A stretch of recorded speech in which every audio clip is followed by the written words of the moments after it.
(22대) 국회가 개원한 이후 여야가 함께한 본회의가 오늘 처음 열렸고 원구성이 마무리됐습니다. 동시에 여야 모두 본격적으로 전당대회 국면으로 들어가고 있습니다. 국회 상황과 전당대회 전망까지 민주당 오선 중진 정성호 의원과 얘기 나눠보겠습니다. 의원님 어서 오세요. 네, 안녕하십니까. 네. 첫 질문은 우리 정성호 의원님의 아픈 기억을 되살리는 질문을 제가 외람되지만 하겠습니다. 괜찮습니까? 네, 뭐 괜찮습니다. 뭐. 네. 네. 정성호 의원님께서는 국회의장 후보 경선에 나오셨다가 중도 사퇴하셨습니다. 우원식 국회의장이 의사봉 잡고 있는 거 보면 내가 왜 이렇게 일찍 사퇴했지 하고 후회가 좀 되십니까? 아니 뭐 전혀 그렇지 않습니다. 좀 우원식 의장은 뭐 개인적으로 굉장히 가까운 사이고 예.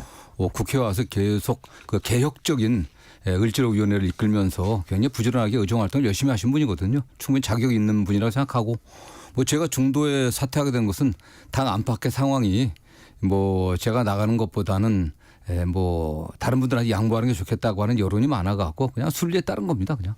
네. 네. 자, 22대 국회는 저 후반기도 있습니다. 다음 예, 질문으로 넘어가겠습니다. 22대 국회 개원한 지 한 달 정도 흘렀는데 여야가 함께하는 본회의 오늘에야 처음 열렸습니다. 다선 의원으로서 22대 국회 초반 상황 지켜보면서 이제 소회가 좀 있으실 것 같아요. 아, 이게 뭐 21대보다는 22대가 나아져야 되는데 네. 국민들께 굉장히 실망한 것 같은 느낌이 들어가고 굉장히 죄송하다는 말씀 먼저 드리겠습니다. 한 달 만에야 원 상임위 구성이 완료됐고요. 여당 몫의 7분의 그 상임위원장들을 뽑았는데 어쨌든 여당이 또 오늘 이제 국회에 들어와 갖고 다행이라고 생각하고요. 정말 시간이 많지는 않습니다. 민생이 얼마나 어렵습니까? 고물가, 고금리, 경제가 굉장히 심각한 상황인데 네. 빨리 여야가 빨리 상임위 정상화 시켜갖고 민생 경제 입법에 빨리 신속히 나서야 된다고 좀 보고 있습니다. 네. 네. 국민들에게 죄송합니다. 네. 국회를 대표해서 사과를 해 주셨습니다. 국민의힘 목 국회 부의장으로는 당내 최다선 의원인 6선이죠. 주호영 의원 선출됐습니다. 주호영 의원은 민주당 출신 의장, 부의장의 독단과 독주를 방지하는 데 최선을 다하겠다 말했습니다. 주호영 부의장의 이런 입장 어떻게 보셨어요? 뭐 그 의총에서 대신 하신 뭐 의례적인 말씀이고요. 부의장께서는 뭐 의장을 보좌해 갖고 또 대리해서 본회의 의사 진행하고 질서 유지하는 게 이릅니다. 저는 오늘도 국회의장이 말씀하는데 여당 의석에서 야유를 보내고 또는 뭐 고함을 지르는 분들 여러 분 계시더라고요. 정말 여야 부의장이 여야 두 분 계시지 않습니까? 그리고 의장이 정말 협의해 갖고 최소한 국민들이 보는 국회 본회의장에서만은 품격을 좀 지켰으면 좋겠습니다. 그런 면에서 주호영 부의장께서 굉장히 합리적이고 원만한 인품으로 소문난 분 아니겠습니까? 그래서 국회 본회의 의사 일정이 좀 원만하게 좀 잘 진행되는데 좀 역할을 해주길 좀 부탁드리고 싶습니다. 네. 정성호 의원님께서는 최근에 민주당의 입법 속도전을 경계해야 한다는 취지로 말씀을 하셨습니다. 민주당은 최근 대통령의 거부권 제한법, 장차관 국회 불출석 처벌법, 감사법을 개정하는 이른바 감사완박법 등 대통령과 행정부를 견제하는 법안들을 잇따라 발의하고 있습니다. 여권에선 이런 얘기들이 나와요. 민주당이 행정부 사법부 견제를 넘어서서 완전히 틀어지려고 한다. 삼권 분립을 위협한다. 이런 비난도 나옵니다. 법률가기도 하시잖아요. 의원님은. 이 상황은 어떻게 보고 계세요? 뭐 법안은 이제 발의한 거기 때문에요. 이제 국회에서 차분히 논의돼야 될 것으로 보고 있고 다만 여당에서 한 달 동안이나 원구성에 협의하지 않고 협조하지 않고 오늘을 내서야 들어오지 않았습니까? 그렇기 때문에 야당 입장에서는 대통령께서 총선 민심을 거부하고 민심을 국정쇄신을 하고 있지 않습니다. 그리고 오히려 정부에서는 어쨌든 국회에서 나오라고 출석하라고 요구한 청문회 증인들조차도 장관들이 나오지 않고 있거든요. 이런 상황에 대응해 갖고 입법부의 권한과 위상을 확립하려고 그런 법안들을 낸 것 같은데 어쨌든 해당 법안들은 이제 뭐 상임위가 구성됐기 때문에 좀 상임위에서 여야가 협의해 갖고 잘 좀 처리되길 좀 기대합니다. 네. 자, 민주당이 김홍일 방송통신위원장에 대한 탄핵소추안을 당론으로 채택했습니다. 김홍일 방통위원장은 지난 25일 국회 과방위에 출석해서 자신이 탄핵소추되면 당면한 현안들 처리할 수 없게 되고 방송시장, 민원인 등에 대한 영향이 있을 거다 이렇게 얘기를 했어요. 지난번에 이제 이동관 전 방통위원장은 탄핵소추안 표결 직전에 이제 자진 사퇴도 했었는데 김 방통위원장에 대한 탄핵 추진 어떻게 평가하십니까? 저는 뭐 김홍일 방통위원장이 이런 정도로 좀 무모하게 일방적으로 방통위를 운영하리라고 저는 생각 못했습니다. 지금 현재 방통위가 2인 체제로 운영되고 있거든요. 있을 수 없는 일입니다, 사실은. 그럼 방통위의 그러니까 합의제 기관 아니겠습니까? 전체가 지금 7명의 방통위원 중에 2명밖에 없는데 말이 안 되는 거 아니겠습니까? 최소한 과반은 정적세 과반 정도는 유지해야 운영이 가능한 건데 2명 갖고 지금 마구 의결하고 있는 거거든요. 앞으로 남은 게 지금 뭐 MBC 그 사장 임명할 수 있는 그 박문진 이사 임기들이 이제 얼마 남지 않았습니다. 8월 12일 정도로 알고 있고 KBS라든가 또는 뭐 교육방송 또 새로 이사들 구성해야 되는데 2명 갖고 구성하겠다고 본인이 얘기를 하고 있습니다. 말이 안 되는 거거든요. 그렇기 때문에 저는 오히려 지금 법원에서도 방통위가 2인 체제로 운영되는 거가 상당히 문제가 있다. 법률상 위법이라고 단언할 수는 없지만 상당히 문제가 있다고 인정하고 있기 때문에 여러 가지 방통위의 행위에 대해서는 제동을 걸고 있습니다. 그래서 그걸 수용하지 않는 방통위원장은 충분히 저는 뭐 탄핵 사유가 있다고 보고 있습니다. 네네. 네. 윤석열 대통령 탄핵 소추안을 즉각 발의하는 것을 요청하는 국회 국민 동의 청원 숫자가 23만 명을 넘어섰다고 합니다.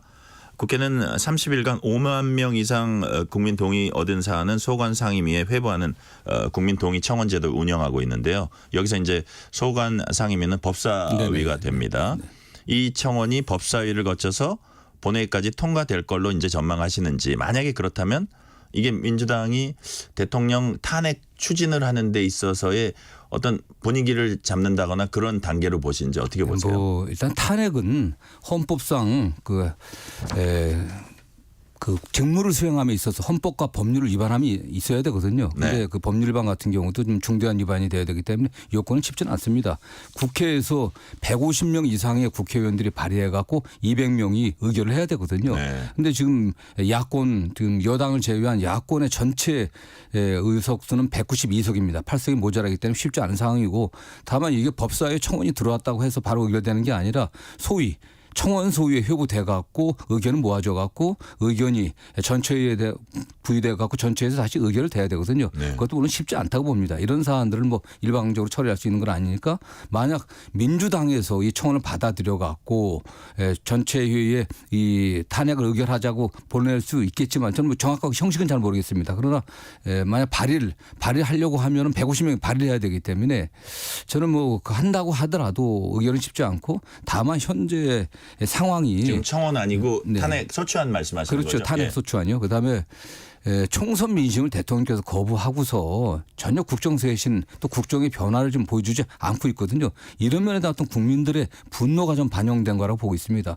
저는 이러한 민심을 좀 반영해 갖고 빨리 대통령께서 국정의 일대 쇄신 좀 변화를 좀 보여주길 좀 부탁드리겠습니다. 네. 국회에선 정청래 법사위원장 상임위 운영을 두고 여야 공방이 벌어지고 있습니다. 급기야 국민의힘은 정청래 위원장을 윤리위에 제소했습니다. 정청래 위원장은 회의 진행을 방해한 국민의힘 의원들에 대해 윤리 맞제소 검토하겠다 이렇게 맞받았고요.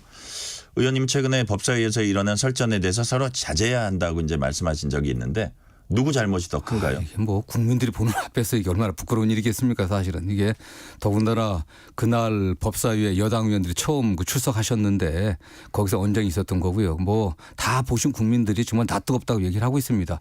누가 누구 뭐라는 문제가 아니고, 여당에서도 윤리위제에서 취하하고 또 위원장께서도 유감 표시하고 또 이미 뭐 여당 간사였던 유상범 의원도 사과 비슷한 걸 한 것 같거든요. 그리고 여야가 다시 만나갖고 잘 협의해갖고 상임위 진행해야 되지 않겠습니까? 저는 뭐 이걸 갖고서 또다시 뭐 서로 윤리에 회부하고 한다는 게 말이 되겠습니까? 사실은 이게 국회 22대 시작하자마자 이건 정말 부끄러운 일입니다. 사실은. 네.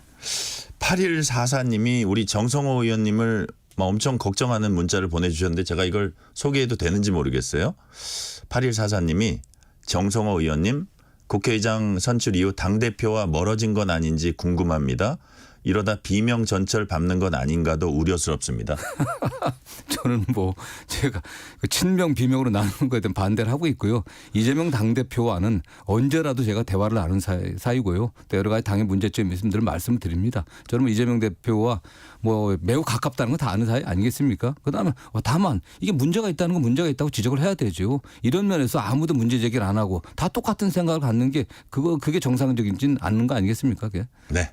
자, 8144 8144님 너무 걱정 안 하셔도 됩니다. 지금 확실하게 우리 정성호 의원님과 이재명 대표 관계는 굳건하다고 지금 답변을 해 주셨고요. 비슷한 질문입니다. 여야 전당대회에 관련되는 질문인데 이재명 대표가 정성호 의원님께 당대표직 연임에 대한 부담감을 토로했다 이렇게 전해졌습니다. 이와 관련한 이재명 대표와의 대화 내용 좀 소개해 주시고요. 그리고 의원님은 이 대표에게 어떤 조언이랄까요? 어떤 말씀을 해 주셨습니까? 한 3, 4주 전 제가 뵌 적이 있거든요. 그래서 여러 가지 대화를 나눴는데 연임 문제 관련해서 의견을 묻기에 본인이 굉장히 그동안 지금 대선 경선 과정, 대선 과정 그 외에 국회의원 선거, 당대표 선거 굉장히 힘들지 않았습니까? 네. 더군다나 거의 쉼 없이 검찰에 압수수색 그다음에 체포영장, 그다음에 구속심사, 구속 신문 굉장히 어려운 과정들을 많이 겪었잖아요. 또 그러면서도 또 민생도 챙겨야 되고 당무도 챙겨야 되기 때문에 굉장히 힘들었던 것 같습니다. 그런 굉장히 힘든 걸 토로했는데 어떻게 생각하냐고 물어봐가지고 지금 이 대표 외에는 대안이 없는 거 아니냐. 누가 나가려고 하는 의지를 갖고 그리고 그다음에 당원들의 지지를 받는 그런 후보가 좀 없는 상황 아니냐. 다수 당원들이 지금 윤석열 정권의 무도한 그 폭주를 막아내고 지금 국내적으로 굉장히 어려운 그 정치 상황을 타개하려고 하면은 이 대표가 다시 연임해야 되는 게 아니냐. 이게 당 안팎의 여론이 그러는데 그걸 수용할 수밖에 없지 않겠냐. 그런 비슷한 얘기를 했습니다. 네, 그런 말씀하셨군요. 자, 그런 것까지 다 감안하셔서 이제 최종 결정하시는 걸로 보면 되는데 유인태 전 국회 사무총장이 이런 말씀하셨어요. 이재명 대표 경쟁자로 전당대회에 나올 사람이 없을 것 같다 이렇게 전망을 하면서 지금 나가봐야 들러리 서주는 것이다 이렇게 쓴소리라면 쓴소리를 하시던데 지금 당에서는 대안이 없다는 건가요? 이런 분위기가 그렇지 않습니까? 팽배한가요? 당대표가 네. 누가 그냥 아무나 나갈 수 있는 게 아니지 않습니까? 일단 본인이 당대표를 하겠다고 하는 강한 의지와 결단이 있어야 되겠죠. 또 그런 그 당대표를 그 업무를 갖다가 감당할 만한 경륜과 경험이 있어야 될 것이고 또 가장 중요한 게 당원들의 지지 아니겠습니까? 국회의원들 그리고 당원들의 지지가 있어야 되는데 그런 삼박자 세 가지 요건을 갖다 갖춘 의원들이 많지는 않죠. 사실은요. 저는 없지 않다고도 보는데 다만 그게 본인의 결단이 누구도 그 현재 상황에서 이 대표에 대한 지지가 강한 상황에서 그런 결단을 내리기가 쉽지 않은 것 같습니다. 네. 그걸 들러리라고 표현할 수는 없는 것 같아요. 그건 아니고 여하튼 예를 들어서 나오려면 제가 봐도 나오려면 좀 의미 있는 경쟁이 돼야 될 텐데 과연 의미 있는 경쟁을 할 수 있을까 여기에 고민이 있는 것 같아요. 나오고 싶어하는 사람도. 자, 최고위원 선거도 모두 친명계 일색이란 지적이 있습니다. 최고위원 출마를 선언했거나 도전 의사 있는 인사들이 모두 친명 마케팅을 하고 있다는 또 지적도 받고 있어요. 이런 부분은 어떻게 보세요?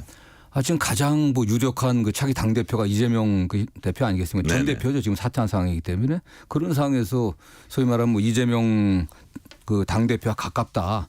소위 이재명 마케팅인지 이런 것들은 좀 가장 손쉬운 방법이고 그게 또 자연스러운 거 아니겠어요? 다만 거기에서 그쳐서는 안 되고 내가 왜 최고인이 되려고 하는지 또는 내가 최고인이 돼서 무엇을 어떻게 할 것인지 더구나 가장 더 당면한 지도부의 과제가 지방선거 또 차기 대통령 선거 승리 아니겠습니까? 그러기 위해서 민주당이 어떻게 혁신하고 어떻게 변화돼야 되는지 이런 거에 대한 자기 비전과 자기 가치를 또 분명하게 당원들에게 제시하는 게 더 중요한 게 아닌가 좀 생각을 해봅니다. 네. 이재명 대표 연임 관련해서 이제 불가피성이라든지 대안이 없는 그런 점 말씀하셨는데 그럼에도 불구하고 이제 향후 대선까지 이제 장기적으로 볼 때요. 이 대표 연임이 중도 확장에 불리하게 작용할 것이다. 그리고 본인이 대표직을 수행하면서 나중에 대권 후보로 나왔을 때 과연 이 어떤 리스크 관리랄까 이런 측면에서 과연 이게 플러스인가 마이너스인가 이런 약간 논란도 있어요. 우상호 전 의원이 중도층에서 이거 좀 욕심 과도한 거 아니야? 이런 비판을 받을 수 있다고 지적을 했습니다. 이런 지적은 어떻게 보세요? 저는 할 수는 있다고 보는데 지금 조금 전에 말씀드린 것처럼 다른 대안이 없습니다. 네. 당대표를 하겠다가 나서는 분이 없어요. 이런 상황을 이 대표가 맡을 수밖에 없는 거고 다만 이재명 대표가 당대표가 다시 돼갖고 어떻게 하느냐에 좀 달린 것 같습니다. 이재명 당대표가 돼서 중도로 확장할 수 있는 정책적인 어떤 정책들을 좀 제시하고 또 비명계 의원들도 더 크게 포용하고 이런 모습들을 보여주면서 또 새로운 지도자의 면모를 보인다고 하면은 뭐 괜찮은 평가를 받을 것이고 그렇지 않고 네. 소위 말하는 강성 지지자들만 바라보면서 당 운영한다 이런 평가를 받게 된다고 하면은 대선에서 쉽지 않겠죠. 그러나 저는 뭐 이재명 당대표가 연임하게 된다고 하면은 굉장히 그 당의 새로운 변화를 갖다 추구할 것을 보고 있습니다. 특히 중도 확장 또 민생 정책에 있어서의 새로운 면모들 이런 걸 제시할 것으로 보고 있습니다. 네. 네.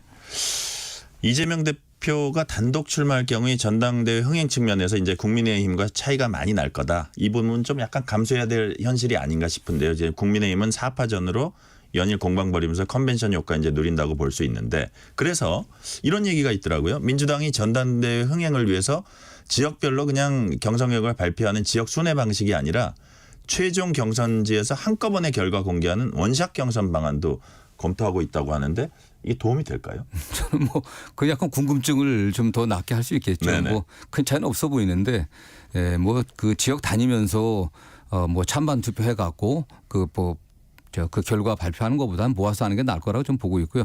다만 여당이 어쨌든 4인 경선이 되기 때문에 컨벤션 효과가 커갖고 더 흥행에 성공하지 않겠냐라고 하는데 저는 뭐 그렇게 보진 않습니다. 지금 여당 주자 간에 경쟁이 굉장히 심하고 있고요.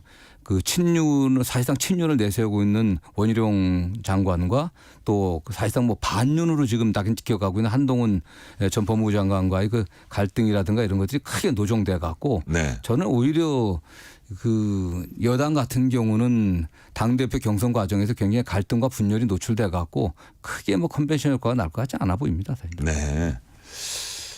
자, 민주당이 당원 당규 개정 작업을 할 때 친명계 이제 김영진 의원 있죠. 이 대표가 계속 설탕만 먹으면 이가 다 썩을 수 있다라면서 문제 제기했습니다. 만약에 이게 좀 일리가 있는 지적이라면 이 상황에서 이재명 대표가 취할 수 있는 조치가 어떤 게 있을까요? 결국 뭐 이재명 대표는 지금 현재 대표는 사퇴한 상태니까 네. 다시 연임이 돼 갖고 새로 대표를 취임한다고 하면 조금 전에 말씀드린 것처럼 김영진 의원이 걱정한 부분들 설탕만 먹으면 안 되겠죠. 그러니까 다른 이재명 대표와 소위 뭐 비명으로 분리되는 그런 의원들도 중요해야 될 것이고 또 정책에 있어서도 지금까지 뭐 강성 지지자들이 요구하는 그런 법안뿐만 아니라 네. 국민들의 민생을 챙길 수 있는 주요 경제 정책의 새로운 면모를 제시할 수 있는 그런 법안들을 만들어내고 하면은 좀 평가가 달라질 것으로 보고 있습니다. 네. 네. 이재명 대표 지지자들 사이에서 2018년에 나왔던 김혜경 여사 책을 사서 이재명 대표 재판 비용 보태자는 운동이 벌어지고 있다고 해요. 그래서 김 여사 책 판매가 뭐 일시적으로는 10배 늘어났다는 기사도 나오고 있는데 이에 대해서 나경원 의원은 이재명 대표 변호사비 걱정만큼 쓸데없는 게 세상에 없다. 이렇게 말했습니다. 지금 이재명 대표 지금 변호사 비용 되는데 어려움을 겪고 있습니까? 그 내용은 잘 모르겠습니다. 다만 어쨌든 뭐 지지자들의 이재명 대표는 어떤 애정의 표현인 것 같고요. 뭐 책 팔아갖고 변호사 비용을 얼마나 만드는지 잘 모르겠습니다. 그러나 어쨌든 이재명 대표가 뭐 계속 이 재판을 하게 되면서 뭐 변호사들이 지금 여러 분이 지금 맡고 있기 때문에 그 비용 상당 정도 들지 않겠습니까? 뭐 그런 어려움을 적극 지지자들이 공감해갖고 좀 도와주려고 하는 그런 무슨 그 선의 이상도 이하도 아니라고 봅니다. 네. 선의 이상도 이하도 아니다. 네. 자, 국민의힘으로 가봅니다. 국민의힘 전당대회 전망도 해보겠습니다. 더 지켜봐야겠지만 국민의힘 차기 당대표 누가 될 것 같습니까? 제가 누군지 알면 뭐 여기 있겠습니까? 그게.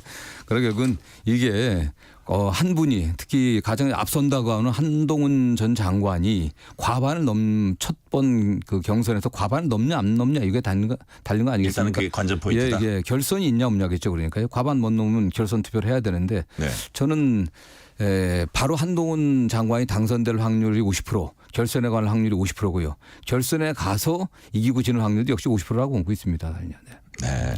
자, 그래서 그와 관련해서 나경원 나경원 후보와 원희룡 후보 간에 이제 단일화설이 네네네. 그 여당 일각에서 나오고 네. 있거든요. 네. 나 후보는 일단 단일화에 선을 그었고요. 네네. 자, 그렇다면 의원님은 이 가능성에 대해서는 가능성 충분히 있다고 보세요? 현 단계에서 나경원 후보가 단일화해 갖고서 그만둔다고 하면은 뭐 정치 더 오래 할 수 있겠습니까? 그런데 문제는 두 분의 궁극적인 그 정치적인 목표가 좀 다르다고 봅니다. 원희룡 전 장관은 당 대표를 거쳐서 대선에 나가겠다는 것이고 네. 이번에 대선 안 나간다는 얘기 안 하고 있습니다. 그러나 나경원 대표는 지금 이번에 대선 나가지 않는다. 난 당대표만 할 것이다 얘기하고 있기 때문에 만약 1차에서 어느 분이 통과될지 모르지만은 결선에 올라간다고 하면 단일화 가능성은 열려 있겠죠. 사실. 네. 네, 그렇게 보시는 거네요. 네네. 자, 정성호 의원님께서는 한동훈 전 비대위원장이 제안한 해병대원 특검법을 수용할 수도 있다는 취지로 말씀하셨습니다.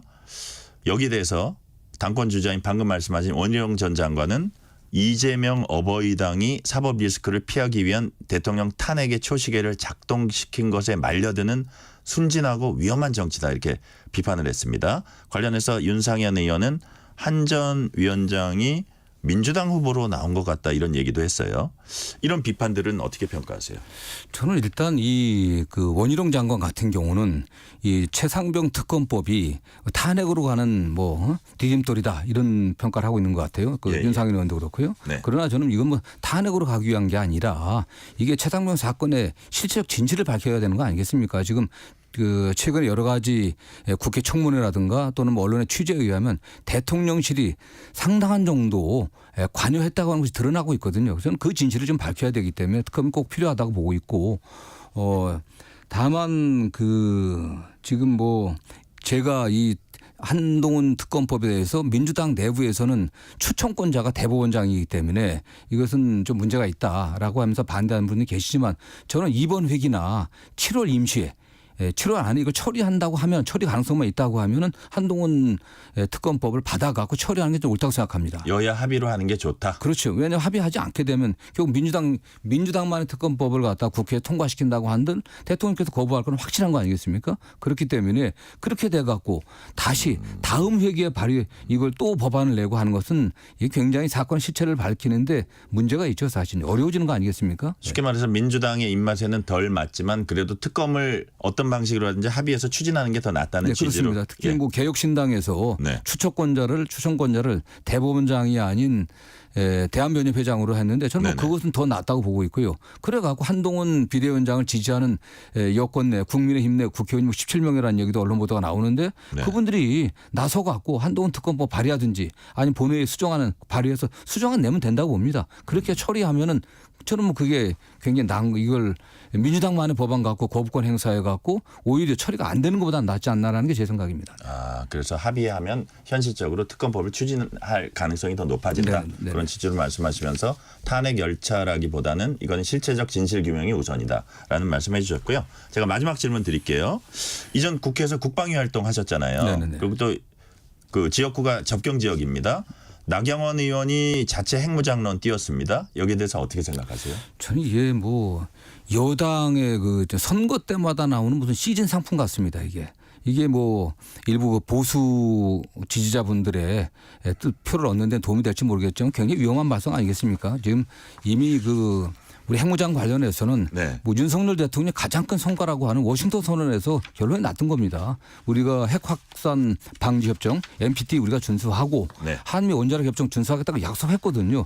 만약 우리만으로 지금 뭐 남북 간의 관계에서 핵무장할 수 있는 방법이 전혀 없습니다. 더군다나 전시작전 통제권이 미국에 있거든요. 네. 이런 상황에서 우리가 이런 걸 추진한다고 하는 것은 한미 동맹에도 나쁘고 만약 진짜 우리가 독자적으로 한다고 하는 외교적으로 경제적으로 굉장히 고립되는 상황이 오죠. 그리고 일본이라든가 대만의 핵무장을 촉발할 수도 있고 굉장히 위험한 생각이라고 보고 있습니다. 네. 오늘은 여기까지 말씀 듣겠습니다. 정성호 민주당 의원이었습니다. 말씀 감사합니다. 네, 감사합니다.